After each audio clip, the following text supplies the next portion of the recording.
Des passionnés également, et depuis 4 générations, ils sont à Aix-en-Provence. La famille Elie, qui photographie la ville et son actualité. Ce fonds photographique est inestimable. Il est visible près du cours Mirabeau, mais pas pour longtemps, puisque la petite famille va devoir déménager. Laure Garner et Xavier Schuffenecker. Attends, parce que là, il y a plein de choses à voir. Écrire l'histoire à travers la photographie. Dans la famille Elie, Henri, l'arrière-grand-père, a été formé chez les Frères Lumière et ouvre le studio qui porte encore son nom en 1903. Immortaliser la vie et l'actualité d'Aix, cette passion familiale, cela fait 134 ans que ça dure. C'est l'histoire, c'est la grande et la petite histoire d'Aix et même la grande histoire à travers Aix, puisque beaucoup de personnes y sont passées,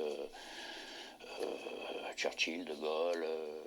Et je crois que nous avons toujours travaillé dans cette optique-là. C'est-à-dire que nous avons photographié pareillement les grands de ce monde comme les plus humbles. La 5e génération arrive à point nommé pour le studio qui doit quitter les locaux en mars 2023. Marie-Élie, la nièce de Jean-Éric, sort de l'école du Louvre et prépare le concours pour devenir conservatrice de musée. Une chance pour sauver ce fonds inestimable et le projet de créer un musée de la photo d'Aix. Celle qu'on connaît. Ce studio, avant tout, c'était un appartement où mes ancêtres ont vécu.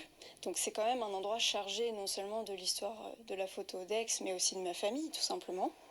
La famille Elie cherche un écrin pour accueillir ce patrimoine photographique sociétal et rêve d'un pôle sud de la photo en partenariat avec Arles et Perpignan. Je me suis investie quand même dans la conservation en général de ce patrimoine. Si on ne peut pas l'enrichir, au moins le conserver, au moins le mettre en valeur. Et un musée, c'est avant tout fait pour cela. Mettre en valeur une collection, mettre en valeur des objets, aussi divers soient-ils. Et c'est peut-être la vraie richesse du studio Elie. 2 millions de photos sur plus d'1 siècle attendent donc sur les étagères d'être enfin mises en lumière.